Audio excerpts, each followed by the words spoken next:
Pessoal de Brasília. Aí, pessoal, como é que estão? Mas eu falei frente cidadã, hein? Mas enfim, olha que dia maravilhoso que a gente teve aqui, pessoal. Que sensacional que foi. A gente fazendo essa relação toda, quebrando o monopólio da esquerda em diversos aspectos, ensinando como é que se combate essa guerra cultural. E agora vem aquela cereja do bolo. Um ministro que não reza o politicamente correto. Um ministro o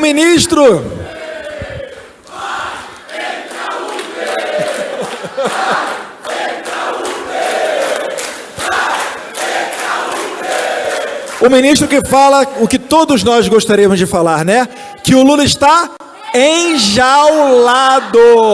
Com vocês, Abraham Weintraub. Ô, Duda. Obrigado, Duda. Ô, que balbúrdia é essa aqui, gente? Para com a balbúrdia, pô.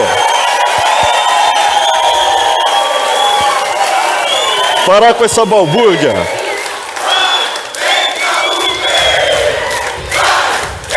Obrigado. Obrigado, gente.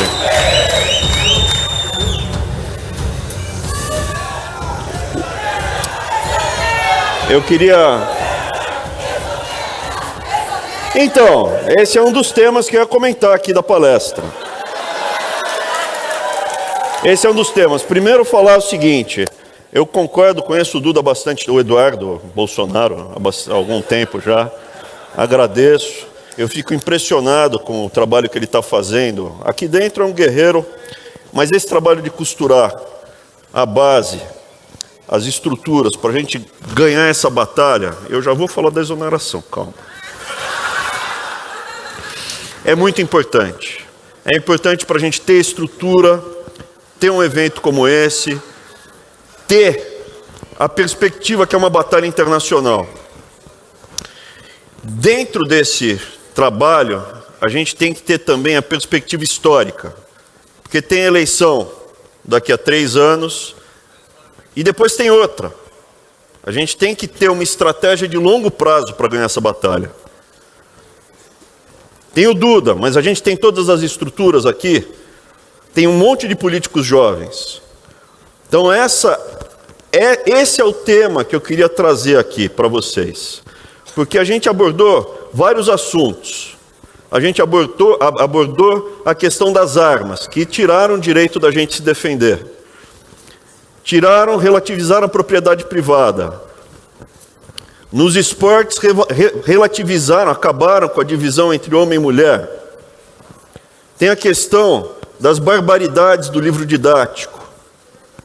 Quanto à exoneração, eu queria só dar uma pequena amostra do que foi feito desde o Fernando Henrique. O que foi feito não começou com o PT, começou com o Fernando Henrique.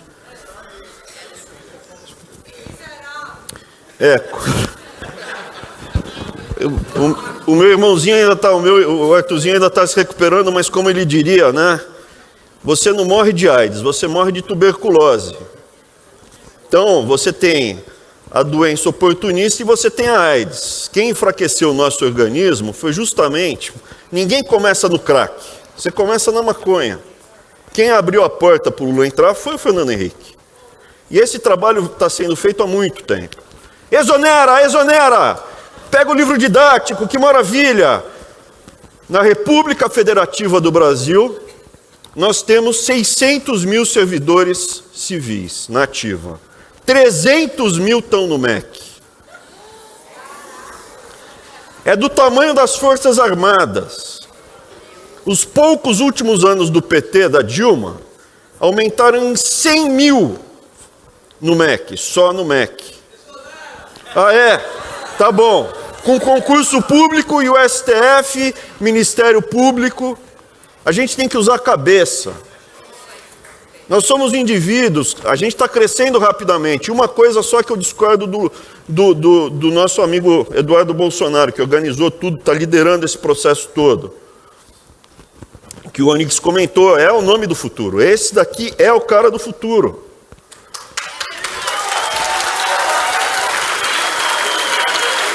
Mas eu não concordo com ele com uma coisa. É um mitinho, ele é um mitinho.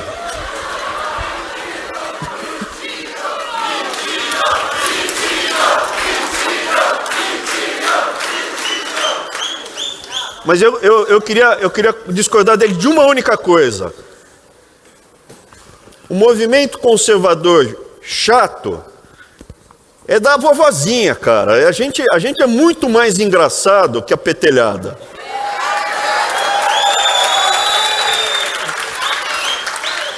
Quando eu era moleque, sempre tinha aquela velha chata que pintava o cabelo de azul. Hoje tem também a mulherada pintada de cabelo azul, que é chata, que vem amolar a gente.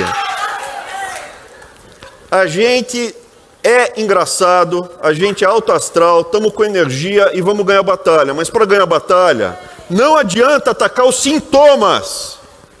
Tudo que a gente falou aqui foram os sintomas. Estão destruindo as diferenças entre sexo, estão quebrando a nossa identidade individual. Porque se eu não sei quem eu sou, por que eu vou lutar? Destroem a nossa identidade familiar. Se eu não tenho filhos, para quem eu vou lutar? Eles destroem os nossos valores, nossas referências históricas. Cadê o José Bonifácio? Cadê os irmãos Rebouças? Cadê a princesa Isabel? Cadê a dona Leopoldina? Cadê os livros que sempre definiram a cultura brasileira? Cadê a Bíblia?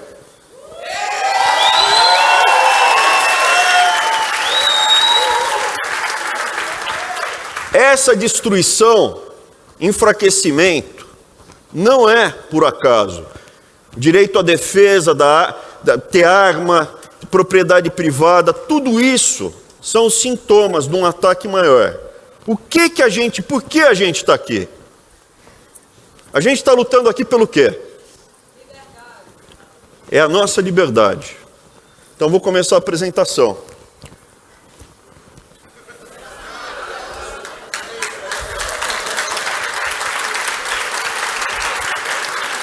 Está na hora de quem quiser tomar o comprimido azul sair. Posso dar sequência? Eu conto no final o que é isso aqui. Está em grego. Por que está em grego? A democracia surge com a classe média. Como é que surgiu o conceito da democracia? Surgiu na Grécia. Atenas era uma sociedade oligárquica. E você tem um negócio chamado revolução hoplita. É uma revolução. O que nós estamos fazendo aqui é uma revolução, assim como teve uma revolução em Atenas. Você tinha um grupo pequeno de nobres ou de oligarcas que tinha dinheiro para comprar cavalo, lança, espada. E quando eles tinham que defender ou brigar, era um grupo pequeno de oligarcas que ia lutar pela cidade. Quando eles venciam, eles ficavam com os espólios. E no tempo de normalidade, quem mandava na cidade eram eles. Atenas passou por uma revolução econômica. A revolução econômica foi o comércio, que permitiu ter artesanato, ter algum trabalho de skill, de desenvolvimento, e com o comércio e com esse artesanato, surgiu uma classe média. Não tinha só grandes proprietários de terra, poucos que podiam comprar armas. Surgiu uma classe média que podia comprar o elmo, o peitoral, uma espada, uma lança e o oplon, porque eles eram hoplitas, que é o escudo. Esse cara, classe média, ele sozinho não era forte. Ele era mais fraco do que um oligarca. Mas ele, junto, era imbatível. A classe média junta, armada, preparada, era imbatível. E se tornou o grupo dominante da Grécia. E essa é a base da democracia. Porque a classe média, ela não está lutando pela liberdade do indivíduo. Eu estou lutando pela liberdade dos meus filhos, mas eu sei que se for só os meus filhos que forem livres, eu não consigo. Eles não conseguem. Eu tenho que lutar pela liberdade minha, dos meus filhos, da minha família e da família do Eduardo e da família de cada um de vocês. Porque juntos nós não seremos escravos. É disso que a gente está falando. A batalha da educação é sobre liberdade. Um analfabeto é um escravo. Ele não consegue nem andar de ônibus. Um analfabeto, ele é totalmente guiado, porque ele não consegue interpretar um texto. Quem sabe ler e escrever, não vota no PT.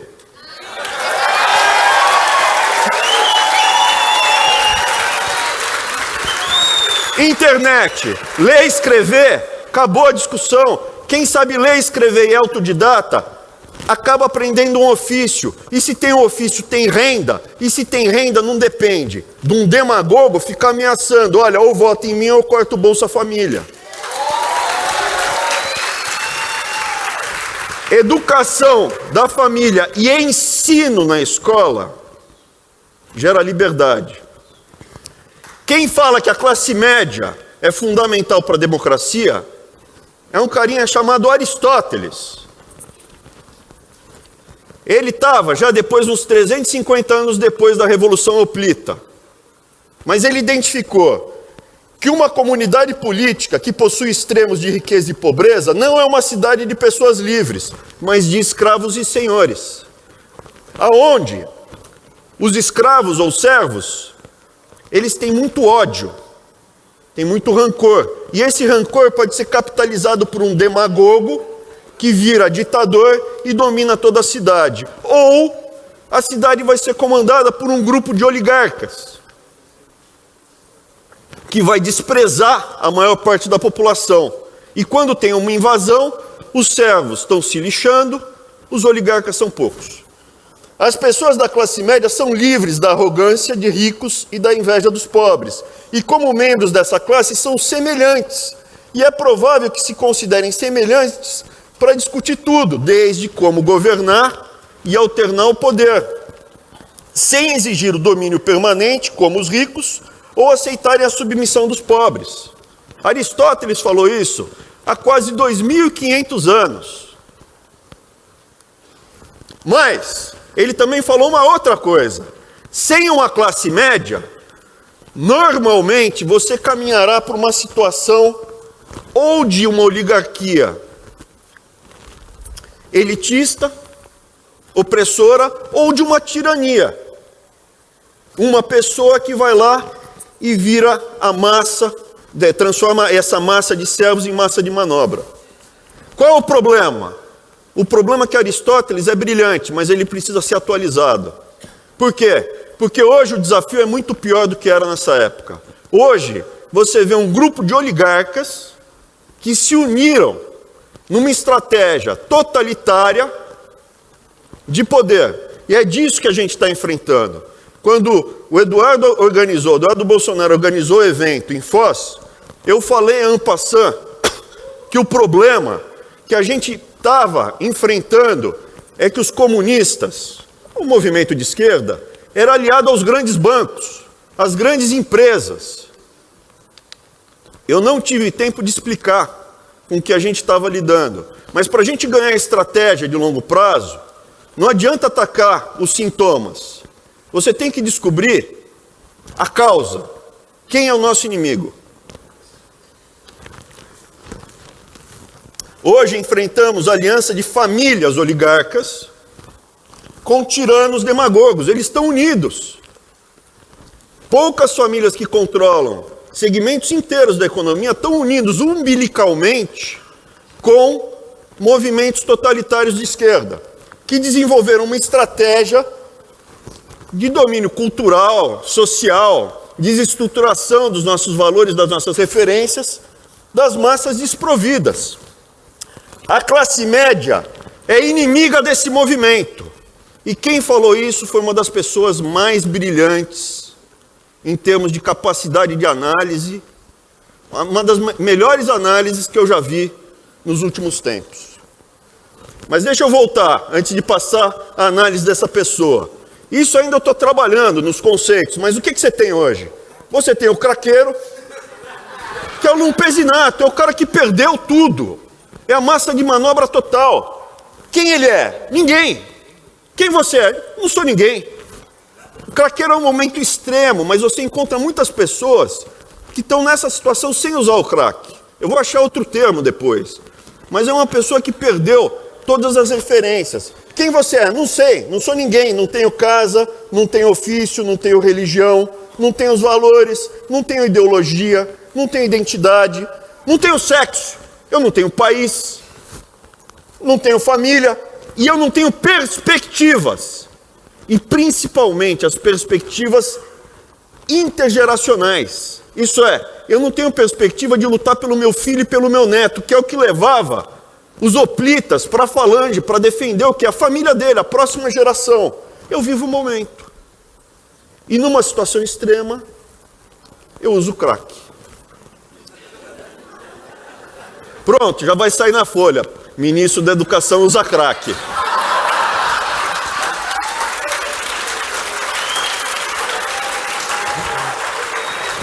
Quem é o inimigo? Quem é o inimigo desse movimento? É a família. Porque se você tem uma família, mesmo que você não tenha, mas você tem o potencial de ter. Quem você é? Tem alguém na família que tem um ofício. Eu sou um padeiro, eu sou um contador, eu sou um policial, eu sou um marceneiro, eu sou um empresário que tem um negócio assim, assado, frito, cozido. Eu tenho um ofício, eu tenho uma família, eu tenho valores judaico-cristãos no Ocidente. Quero um país melhor e mais seguro para os meus filhos e netos. Esse é o inimigo. Você tem o comunista vocacional. O que é o comunista vocacional? A melhor forma que eu consigo enxergar, eu não sei se é o idiota útil, eu vejo mais como, olha, a forma mais eficiente que eu vi para analisar como o outro lado se comporta é como uma religião sem Deus.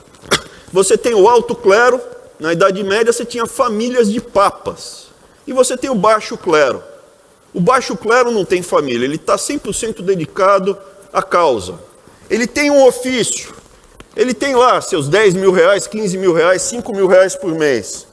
Mas ele não tem identidade nem família, ele vive pela causa, ele acredita nisso. Esse é quem tem tração no debate com a gente.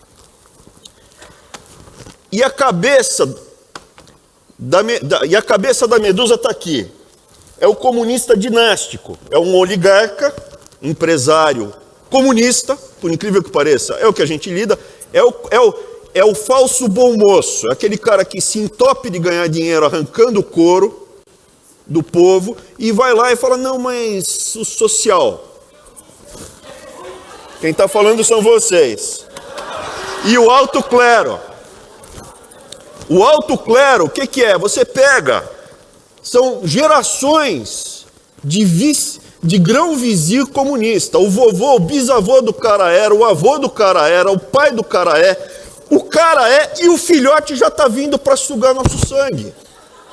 Não é piada, não é o João Dória esse. Esse daqui estava lá em outro modelo aqui. Mas se você pegar, tem uma família lá no Rio Grande do Sul que o bisavô era socialista. Tem um monte, mas tem uma lá que o pai está no PT, a filha está no PSOL, e o filhote que já está lá com seus 30 anos, não sei, você que está falando também. Mas voltando, esses são os inimigos. A classe média é o alvo. E foi muito identificada por uma das melhores análises políticas que eu já vi. Por favor, passa o vídeo. Passa o vídeo. Passa o 5 anos antes do impeachment. Marilena Chauí. Escuta, não despreze o inimigo. Seu inimigo é inteligente. Nosso inimigo não é um rato, não é uma formiga. Ele é tão forte ou mais forte que a gente. Eu vou falar num tom que não é o meu, porque eu tô com uma gripe do cão. E se eu falar no meu tom, eu vou... Presta atenção na gesticulação dela. Vou falar numa voz que não é minha. Compara com o Terceiro Reich, a Alemanha nazista. E é a troca voz que palavra sobrou. classe média por judeu. E por que eu defendo esse ponto de vista? Não é só por razões teóricas e políticas. É porque eu odeio a classe média. A classe média é o atraso de vida. A classe média é a estupidez.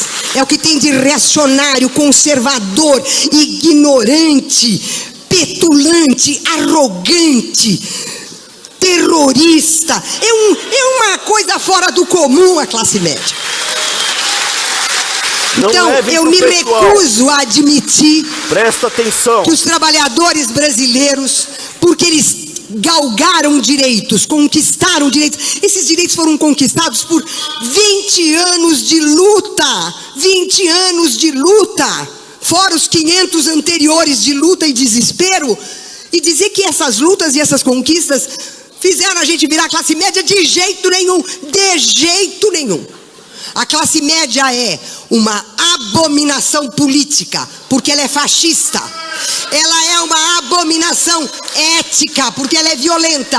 E ela é uma abominação cognitiva, porque ela é ignorante. O que você faz com a abominação?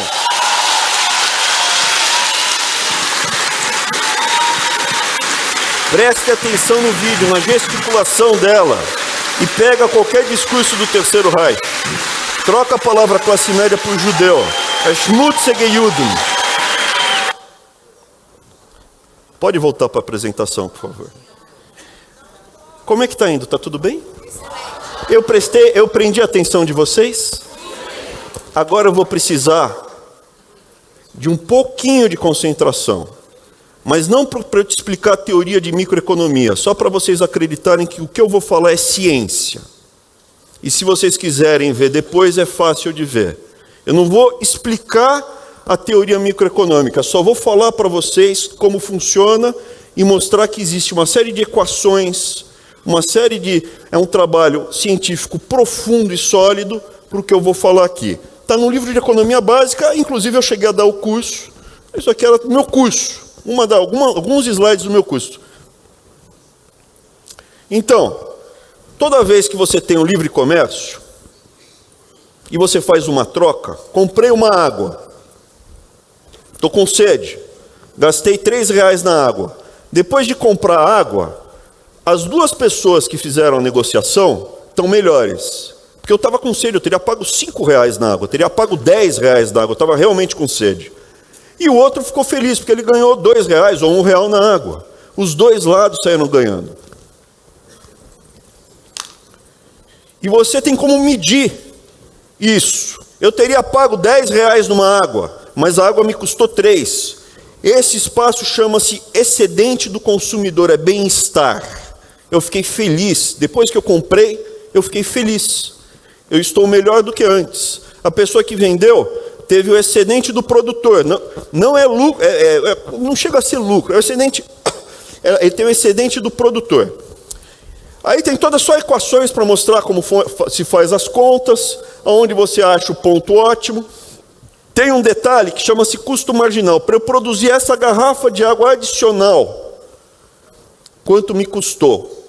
Por quê? Porque no livre comércio, o preço praticado é igual ao custo marginal. Isso é, se eu puder produzir uma unidade a mais e ter 1 centavo de lucro, eu vou produzir para ter 1 centavo a mais de lucro. E se eu tiver prejuízo, eu paro de produzir. Então, quando você tem a concorrência perfeita, você produz, a economia inteira produz até o custo marginal. Custo marginal é igual a preço. Vocês têm que acreditar em mim. Não estou explicando como na minha aula. Na minha aula seria bem mais longa. Só para mostrar que eu não estou chutando com os 2 pés e tentando ficar de pé. Aqui já falei da concorrência perfeita, tem os price takers, price offers, como é feita a conta, onde você maximiza o lucro. Aqui você tem o excedente do consumidor, aqui você tem o excedente do produtor. E todo mundo sai ganhando. Como é que é feita a conta? Custo marginal. De novo, excedente do consumidor, excedente do produtor. E aí, dependendo da inclinação da curva, isso é um produto. Aí eu vou falar uma coisa que é interessante. Um produto que é mais fundamental, tipo o meu Liptor, para o colesterol. Eu vou comprar Liptor, se ele custar 100, 200 ou 250 caixa. Por quê? Porque eu preciso do meu Liptor. Agora, o Papa Bolinha da Singer, não. Vocês lembram do Papa Bolinha da Singer? Vocês estão velhos. Tá, esse daqui é para o meu Liptor, o anterior não é tão importante. Por que eu estou falando isso? Porque os monopólios geralmente acontecem em coisas fundamentais. Não é no monopólio do Papa Bolinha da Singer, é só a Singer que produz, que se exploda, ela que fique com o Papa Bolinha. Mas geralmente os monopólios que contam são em coisas que a gente realmente precisa. Vamos falar disso. Existe monopólio, que é quando só um vende, e existe monopsônico, que é quando só um compra. E você já sabe o resultado. Quando só um vende, geralmente essa pessoa arranca o couro. E quando só um compra, ele também arranca o couro. Aí o que acontece? Eu vou mostrar como é feito esse processo de arrancação de couro. Não, você sabe como é na física, você já sentiu isso, eu vou mostrar graficamente.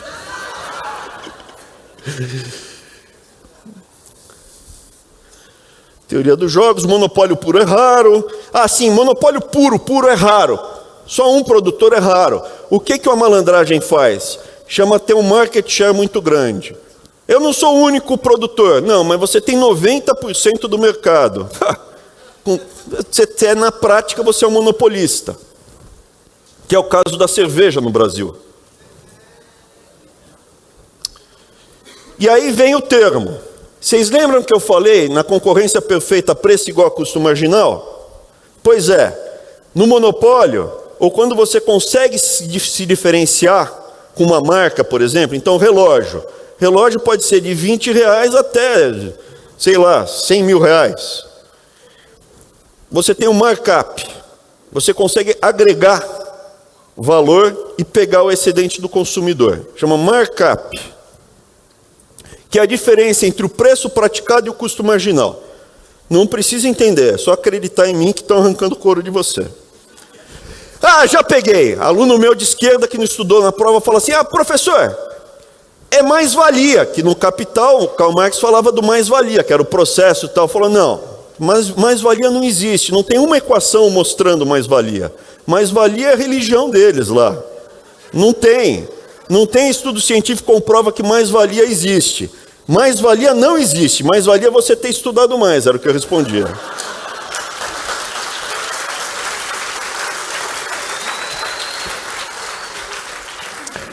Muito bem, agora vem o gráfico que eu vou mostrar.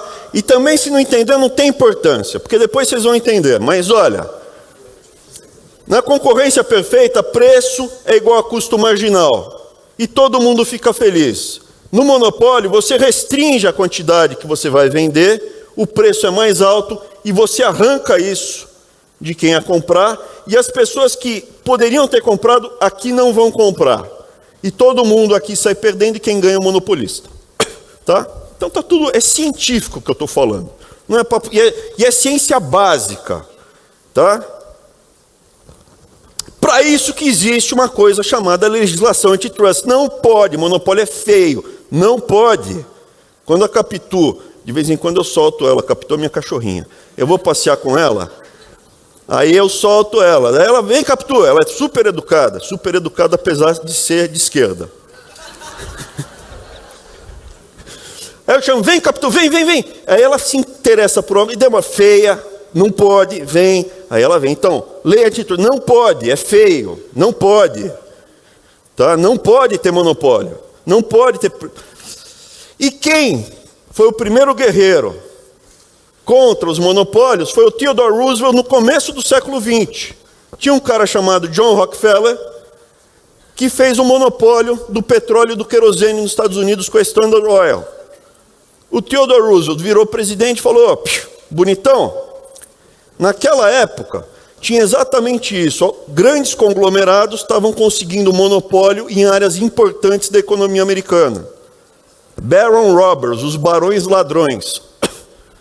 E o Theodore Roosevelt, que era um destrambelhado, que gostava de arma, que gostava de caçar, ele chegou para os caras e falou, pode parar com isso aí.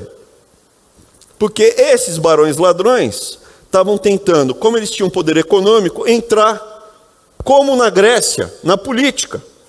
Se não fosse pelo Theodore Roosevelt, os Estados Unidos hoje não seria uma democracia como é hoje. Não teria tanta classe média. Ele obrigou o John Rockefeller a quebrar a Standard Oil em 5. E falou, escolhe uma das 5, as outras 4 você não pode ter controle.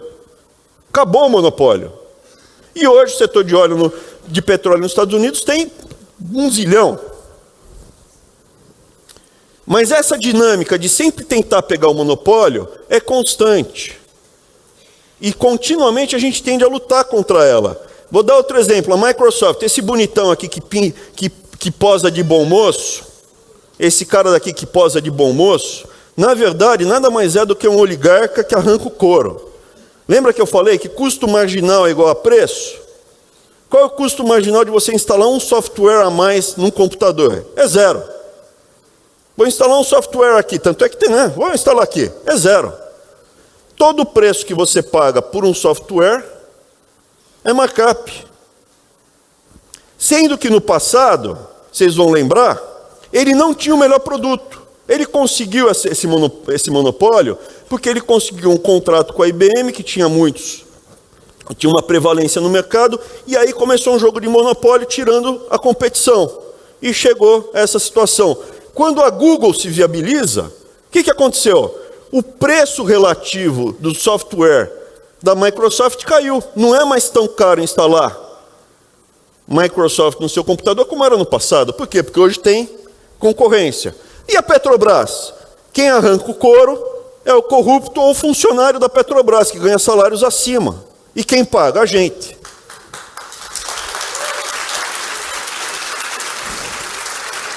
O que aconteceu no Brasil? Desde o Fernando Henrique está acontecendo isso. Tem o CAD, que é a agência antitrust. Continuamente a gente vê monopólios e oligopólios sendo criados. Cerveja, bife, frango, papel e celulose, banco. Aonde você olha, setores e setores da economia se monopolizaram ou se oligopolizaram. Os campeões nacionais são o último capítulo desse desenho. Isso feito com o nosso dinheiro, porque tem incentivo fiscal, feito com juros através de BNDES, Banco do Brasil Caixa, fundos de pensão e olhos cegos e ouvidos moucos do CAD. Foi a única vez que isso aconteceu no mundo? Não. Foi a primeira vez que um partido com aspirações totalitárias chegou para algumas famílias de grandes empresários e falou, vamos conversar? Não. Já aconteceu isso antes. A gente não está vivendo uma economia soviética. A gente, não estou falando que tem forno crematório no Brasil, não estou falando que eles são nazistas. A dinâmica econômica é semelhante ao que aconteceu na Alemanha do Terceiro Reich. Alguns empresários de famílias alemãs começaram a se aproximar do Partido Nacional Socialista, deram dinheiro para o Hitler, começaram a ter uma relação incestuosa com o Partido Nazista, e quando o Partido Nazista chegou ao poder, Estado, partido e grandes conglomerados fizeram uma grande festa. Contratos, dinheiro, mão de obra, tudo num grande ciclo. Reich, Allianz, Bayer, ThyssenKrupp, BASF, Siemens, Mercedes-Benz, pode escolher. Todo mundo teve uma boquinha, uma tetinha. Até o Hugo Boss. O Hugo Boss fez o uniforme da SS e o uniforme da SA. Você vê a inspiração do perfume, será que veio de algum lugar? Ou a Bayer. Opa, voltou. Ou a Bayer, se a Bayer é bom. A Bayer hoje é boa, não tem problema nenhum, eu uso aspirina. Mas a Bayer fazia da aspirina ao Zyklon B. A Bayer não. A Farben, a IG Farben. Por quê? Porque a Alemanha hoje é uma democracia. O que eles fizeram? Quebraram essas empresas. A IG Farben foi quebrada em 3 empresas. Verdade que o Fritz Mir, que tocava as operações de Auschwitz, ele se tornou presidente da Bayer depois da guerra. Mas a Bayer parou de fazer esse jogo de tentar influenciar a política, dinheiro, contratos para o partido e suprimir a classe média. Eu poderia passar vários vídeos que mostram o Hitler falando para você entregar a sua identidade. Você não tem que pensar como indivíduo. Você tem que se entregar para o partido, pensar no coletivo, no todo. Mas eu vou continuar aqui, porque senão também, né, o objetivo é só passar uma pequena amostra do que... Deixa para o próximo ano. Pode ser, Duda? Você me chama no próximo ano? Beleza, obrigado. A Alemanha enfrentou o problema. Esse cara daqui é o Porsche, que inventou o Fusca. Eles controlam uma série de empresas, desde a Porsche até a Volkswagen, Fiat, um monte. Mas eles não se metem mais num jogo totalitário. BMW. Essa daqui é a família Goebbels. No bunker, ele dá cianureto para todas essas crianças de branco e esses dois se matam. Esse daqui é o enteado do Goebbels, era filho do primeiro casamento dela. Ele escapou, ele não estava no bunker. Ele fundou, a família dele, né, o que originou são os donos atuais da BMW, da Mini e do Rolls-Royce. Mas não se metem mais no jogo totalitário na Alemanha. A Alemanha hoje é uma democracia, está livre desse cancro. Qual o problema? O problema onde não teve essa crise tão grande, essa lição tão grande, algumas empresas e conglomerados e famílias não aprenderam essa lição. E a classe média também não aprendeu a lição. Estados Unidos, 30 de outubro de 1939, pouco antes de começar, véspera da Segunda Guerra, no meio de Manhattan, desfile com as bandeiras americanas, todo mundo batendo palma. Opa, tem uma coisinha aqui na frente, o que é? Sempre houve jogo totalitário no mundo inteiro. A gente está vivendo uma reinterpretação desse jogo totalitário, que se aliou ao movimento marxista cultural, e essa é a causa do problema. A gente pode ficar atacando os efeitos. Estão falando mal da Bíblia. Estão falando que todo mundo nasce igual, com sexo. Depois a gente escolhe o que vai ser quando crescer, né, de sexo. Né? Eu posso dar vários exemplos. Esse Thomas Watson era o representante da IBM na Europa. A IBM ganhou o primeiro grande contrato, e aí começou, com a Alemanha nazista, entregando cartões perfurados, que é o avô do computador, para identificar quem ia para o campo de concentração. Grandes conglomerados, fora da Alemanha, não aprenderam essa lição, continuaram nesse jogo. Esse cara daqui é o Henry Ford, ganhando umas medalhinhas dos representantes da Alemanha nazista. O Henry Ford era um nazista. Mas ele era brilhante. O Porsche também era brilhante. Eu uso aspirina. Esse cara daqui, na pessoa física, era um escroque completo. Só que a família dele não aprendeu que não pode, que é feio.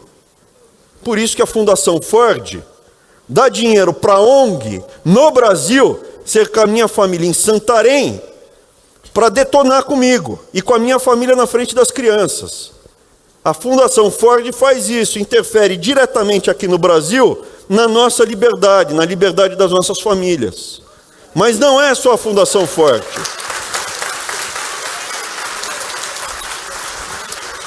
A Lava Jato mostrou a ponta do iceberg dessas famílias. A pontinha do iceberg. São famílias de empreiteiros. A Odebrecht foi para a cadeia. Mas tem mais família de empreiteiros tradicionais. 3, 4, 5, 10 gerações parasitando o Brasil. São parasitas. Frigorífico. Banqueiro. Político. São famílias na área jurídica que há gerações têm o controle de segmentos inteiros do Brasil. Só que isso se intensificou nos últimos 25, 30 anos.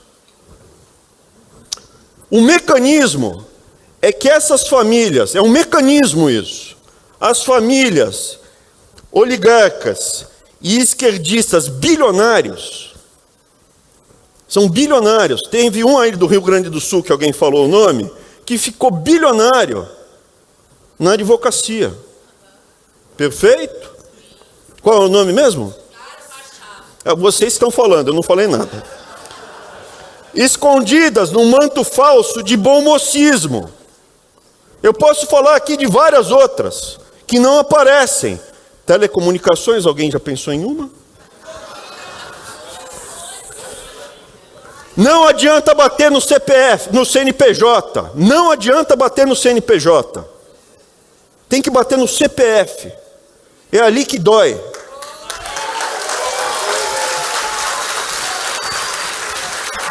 E aí, vocês chegam e falam assim, exonera, exonera.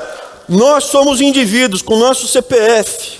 Vocês têm que entender o tamanho da montanha que a gente tem que escalar todo dia. E vocês ajudam muito. Sem vocês, a gente não tinha a menor chance. Eu era um de vocês na Paulista.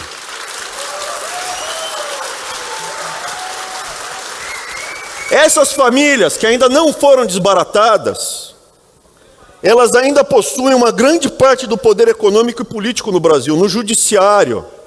São famílias que estão lá. E é contra isso que a gente está lidando. Como a gente desmonta, como a gente corta a gasolina. Para fazer manifestação precisa de dinheiro. Vocês repararam que as manifestações estão menores? Porque a gente está cortando a gasolina. Antes de exonerar, precisa cortar a gasolina. Só que a gasolina ainda não foi cortada. E aí? Vamos encarar o problema? Vamos enfrentar a raiz do problema ou vamos continuar batendo nos efeitos colaterais?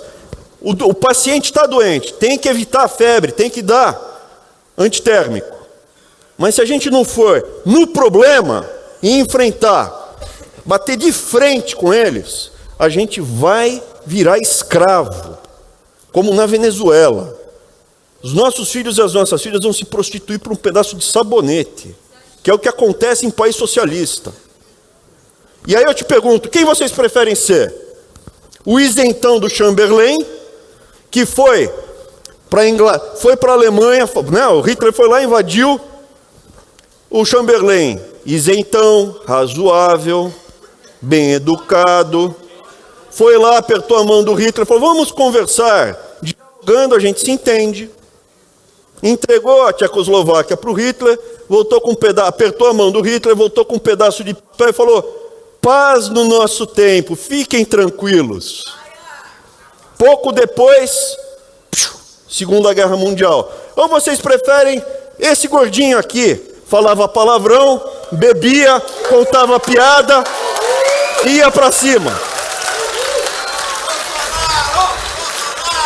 Eu já escolhi o meu lado.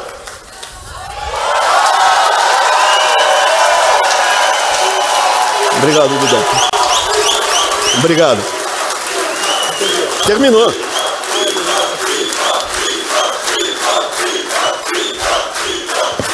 Obrigado, gente.